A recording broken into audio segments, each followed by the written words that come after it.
Hi, everyone. Dr. Mike Bummer here, and welcome to Car Crash Wednesdays. If this is your first time joining us, thank you for being here, and please jump in and ask any questions.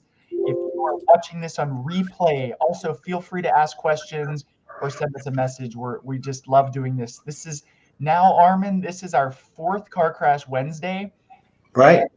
our very first one, we had one RSVP'd attendee. Right. So excited to announce that on this Car Crash Wednesday, we have over 60 RSVP'd attendees. So, I mean, that's awesome. Yeah, we're excited about that, Mike. And so this is my partner standing to my left here is Dr. Armin Feldman, and we do a podcast that can be found at www.physicianshelpingattorneys.com or anywhere that you listen to podcasts, specifically talking about medical legal consulting and these types of reports and cases and how we serve our attorneys as medical legal consultants. And Armin, if you just want to quickly introduce yourself, and then we'll jump into a case for today. Right. Thanks, Mike. Yeah, I'm Dr. Armin Feldman, and we're thrilled that you are all here. I think some of you may be here for the first time. So, very briefly, we work as physician medical consultants as opposed to medical experts, primarily on those approximately 9 out of 10 cases that you negotiate and settle, although we do have services for trial as well. And we work on the strategic development of medical issues and cases. And we're often the missing piece in maximizing case value. Perfect. Let's jump into a case. So, if you want to go back and watch other replays of our other episodes, they're on LinkedIn. We also did put them on YouTube. But let's jump right in. Time is precious, and we're going to talk about a case that is fully redacted, even though the report I got creative with the names to make it not look very redacted. And this involves a case of new seizure activity in a client. My attorney asked me to review all the medical records. And I should point out that this report you're seeing is 9 pages long. It took about 9 or 10 hours of our time. We have very affordable, reasonable rates as consultants. It took about 9 hours, and that involved calling the client, doing a phone interview, doing medical research with peer-reviewed literature. We include anywhere from 6 to 15 papers in a lot of these reports, estimating future medical costs, which we'll touch on at the end of the report, and also the key crux of it, which is discussing the ongoing medical problems, functional losses, how the client is impacted day to day, and the mechanism of injury of the injury sustained, and the causation, linking causation to the event in this case, and in a lot of cases, which is car crashes. So, jumping right in. The beginning of this report is pretty standard. We talk about what records we did review, and we provide a brief history of the events. So in this case, she was traveling about 40 miles per hour. She is a younger girl. She's 27 years old. She was forced over an embankment by another vehicle. Airbags were deployed. She said her glasses flew off. Her face was scratched. She did not lose consciousness. She was transported to the local ER and immediately had headaches, dizziness, neck pain, nausea, chest pain, some right leg pain, just kind of your typical significant bumps and bruises. X-rays and things were normal, and she was discharged home. Problem started about a week or 10 days after the crash, specifically with these seizures in this neurologic activity. So we make our opinions within a reasonable degree of medical certainty or medical probability, depending on the state, as a direct result of this crash. And we run through these ongoing medical problems. And the first one that we touch on here is traumatic brain injury. I'll get later in this report to the non-epileptic seizure portion, but this TBI that was suffered was kind of first and foremost worth discussing in this report. Let me just jump in for a sec. So, we label this as ongoing medical problems. Although I'm sure, as our viewers know, this is really where we uh, describe and lay out the medical damages in the case. Starting by explaining to lay people. So we're not writing this for another doctor.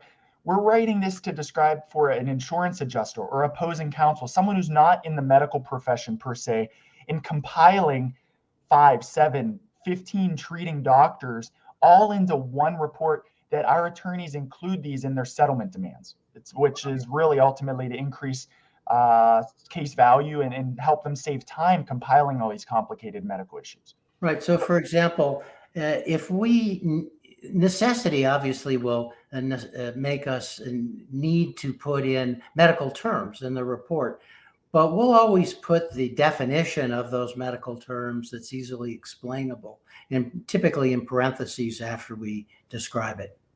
I felt it necessary in this report, Armin, to get into the mechanism of what whiplash event really is, how the brain contusion it occurs in a crash like this, how it can be often following even small shearing forces. It doesn't have to be a major, severe traumatic brain injury. And then getting into causation, how we as physicians and clinicians determine a causative link between a traumatic injury and in the event, in this case, concussion. And Right. in this, I pulled in some research specifically about loss of consciousness and how it doesn't necessarily predict post-concussive symptoms, because in this case, it was thought to be kind of a milder head trauma, but in fact, she had significant post-concussive symptoms. Yeah, let me just jump back for a moment into causation. So there are a number of ways to determine traumatic causation of injuries. And in fact, the AMA puts out a book on this and has criteria, but we don't feel that those criteria may be valid, but they're not easy enough to understand and formulaic enough for a report that is for legal purposes and primarily being written for lay people. So we rely heavily on the work of Freeman and his group. And he's been talking about this issue of traumatic causation of injuries for 10, 15 years now, and has a systematic way to determine that. And Mike lays this out in the report. So we looked at the symptoms that kind of popped up in the medical literature a little bit late, and this is also common in these that have been done. Armin, you've done a couple thousand reports like this, right, in your 15 years?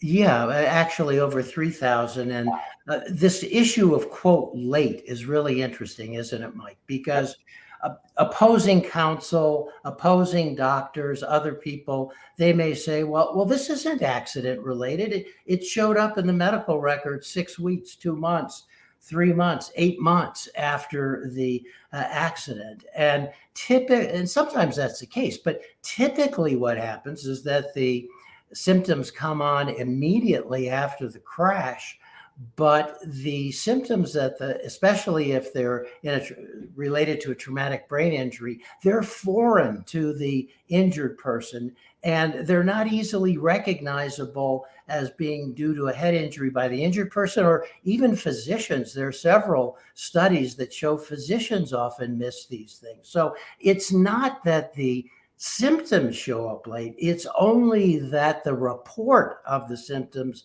don't show up immediately in the medical records. And we have literature to support that.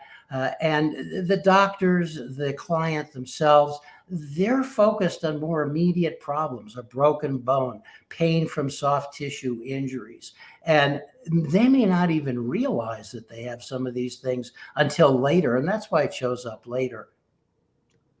Perfect.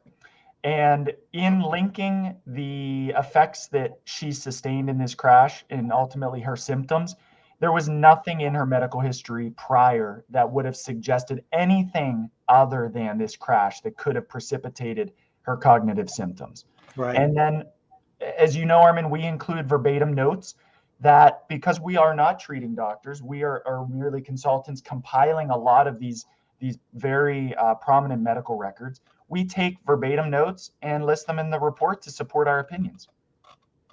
So the next thing that this woman suffered that we talk about is post-traumatic headaches. And again, really painting a narrative, building a story that is is legitimate and real and what she's suffering. Prior to the crash, she had mild headaches 2 or 3 times a week, kind of like your standard individual that would complain, maybe have some Excedrin in their purse. Now she gets a bad headache every 1 or 2 days, intense heavy pressure, 8 out of 10 on a pain rating scale. Sometimes she'll lose the whole day sitting in her bedroom without doing anything. And I've never had headaches like this before. Right. So again, opposing counsel, opposing doctors, they may want to try to lay this off as, oh, well, look, she has headaches reported in her medical record. This isn't due to the crash, but the nature of the headaches, the severity of the headaches, how much the headaches are disabling her are completely different. And that's what Mike spells out here. And I then make my opinion that relating this to her post-traumatic event and the brain injury, that these headaches are likely permanent. They'll be managed with medication, but they're likely something that she's going to suffer ongoing. Now, here's really the meat of why this attorney asked me to get involved. And everything else has obviously been very helpful to what they include in their settlement demand. But this PNES, it stands for psychogenic non-epileptic seizures. So that typically means that it's not a seizure activity that is seen on an EEG. So these are problematic for attorneys who may have these pop up because there's not objective seizure activity per se. Right. And this poor woman, I mean, she really had significant problems from this auto accident. She was a vibrant woman who had an active and full life. And this particular condition really has just laid her out, has disabled her. And we were very concerned that this might be laid, oh, she has a psychiatric problem, she's making it up. But Mike was able to lay out here, no, this is a real medical condition.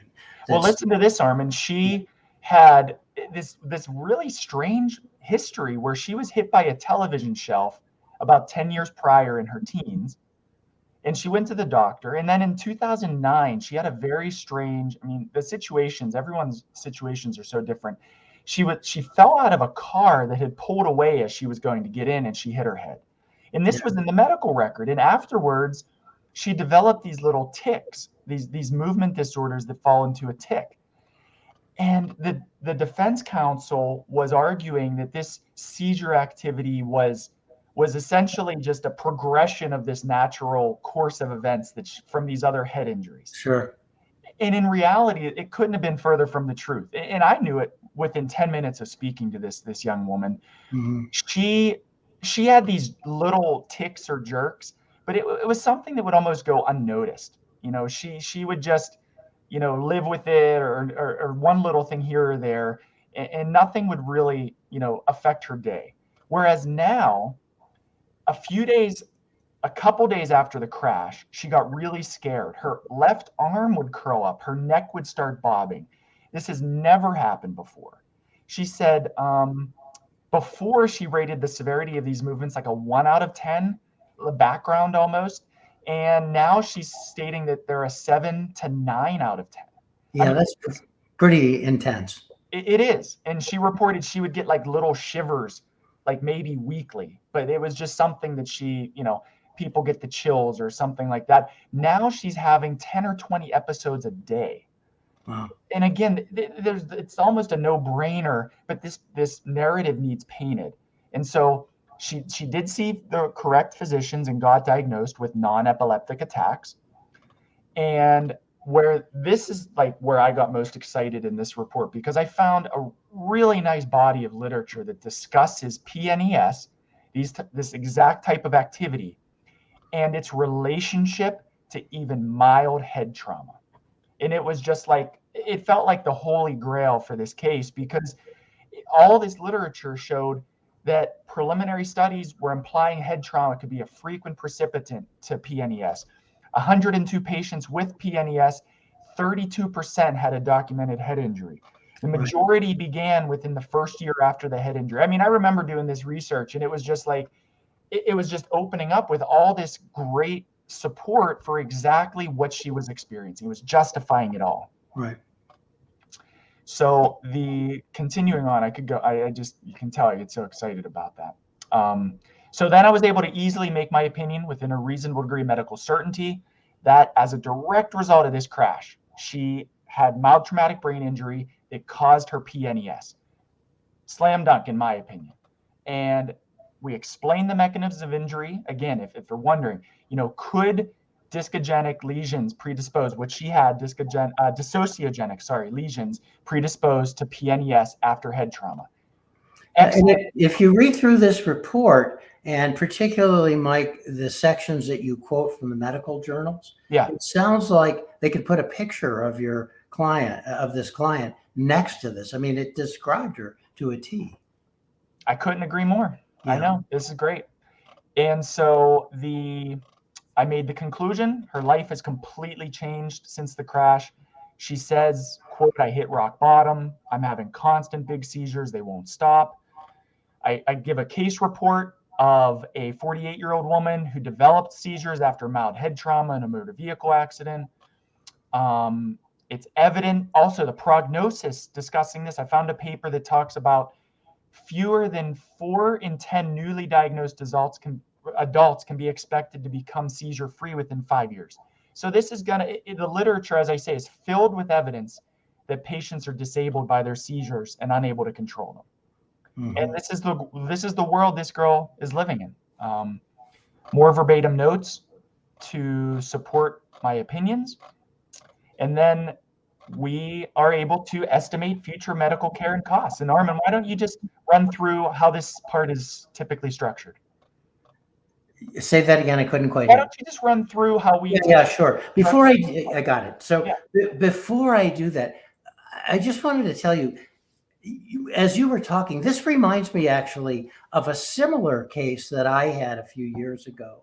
And in this case, it was a 28-year-old man, healthy man, who worked in a warehouse for a rental company. He was in the warehouse, and a big chandelier fell off its mounting on the ceiling, hit him directly in the head, knocked him down. He was unconscious for a few minutes. And he did have a concussion, some symptoms that he recovered from. But what he did start to have are these episodes in which he would become agitated. He would talk in nonsensical language, a word salad. He would pace around, and the all of the some of the treating doctors, but certainly the IME doctors, said, "Oh, this is just a psychiatric condition." And so I was sitting in the waiting room with him prior to the start of an IME. I was going to observe that IME on behalf of him and the attorney. And he had one of these episodes, jumped up, ran out of the waiting room while we were waiting for the IME to start. I kind of chased after him, but I couldn't catch up with him, nor did I think I could stop him. And so I had the opportunity I had to tell the IME doctor, he ran out. We're going to have to reschedule. But I had the opportunity to observe this. And I have to tell you, Mike, it had an organic feeling to it. I just thought, he's not making this up. It's not psychiatric. And I met with the attorney, and we pressed he had already had an EEG, but we pressed for a specialized EEG where the leads for the EEG are not only on their head, but they're put down into the person's throat. And when they did this kind of an EEG, they found that he actually did have seizure disorder. Wow. Way at the base, at the basilar portion of his cerebellum. That's kind of deep in the brainstem, for those of you that don't know. That's wild. And so we were able to document this as a seizure disorder. But I must say, his symptoms weren't too much different than your client. Yeah. Oh, very interesting. And before we look at the wording here, I want to show this graph. We do tidy up our estimated medical expenses in a chart for our attorneys to include. But we run through the narrative of what we think medical care would look like, and we break down future medical costs. So in narrative form, due to her PNES condition, we think cognitive behavioral therapy informed psychotherapy. This is an emerging leading treatment that we researched and found. It includes including the patient in the treatment. It's very interesting, and it's also been shown that using antidepressants such as sertraline can control and help reduce some of these. She'll need a licensed therapist. She will, I did comment that I think her post-concussive symptoms have resolved, and except for the headaches and some slurred speech, and that her headaches will need to be followed by a neurologist. And then I make this kind of quick and handy dandy estimate that the neurologist for the headaches and primarily the PNES treatment are going to cost, and this is based on research in the geographic area of the client, about $25,000. Psychiatrist, psychotherapy, additional testing and imaging, some medications over the next 5 to 10 years. And in total, this was going to come out to about $74,000. Right. Speaking of it, you mentioned comments. If you're watching and you have a comment or a question, please put that in the comments section, and let's answer it for you right now. Absolutely. Or people can just drop us an email at comments@physicianshelpingattorneys.com. And you can use that if you even have a case that you just want to discuss. We'll do a free consultation with giving our feedback on if we think we can provide value on your case. We could certainly answer questions about the other services that we provide. Or if picking up the phone is easier, you can certainly give us a call. I just put our number up on the screen. And also I should mention our podcast. And this is all brought to you by Physicians Legal Consulting. And our podcast is physicianshelpingattorneys.com, where there's now, I think, Armin, we're at about 10 or 11 episodes almost. Yeah. And doing a variety, not just case reviews. We do try to work in some specific case each episode, but we keep them to about 15 minutes. And we also go over some fun stories and just various things that we've been asked to do over the years. Right. So anything else on this one, Mike? No, I'm thrilled. I'm so happy that we had such a great interest in this, but please reach out if you have any questions. We love doing the work. We think it really feels like that missing piece of developing these medical issues for your settlement demands, really to maximize the value. We've seen it, Armin. You've been doing this 15 years. Right. I'm at the 3 coming up on 3 years, and it's just been really rewarding working and helping the clients and attorneys. That's so true. So if you're enjoying Car Crash Wednesdays live, please tell your friends about it. And as Mike said, please be sure to tune in to our podcast, physicianshelpingattorneys.com, or anywhere that you listen to podcasts. And if you have a case or a question or a comment, please email us at comments@physicianshelpingattorneys.com. Really enjoyed the episode. We'll see everyone next week. See you next week.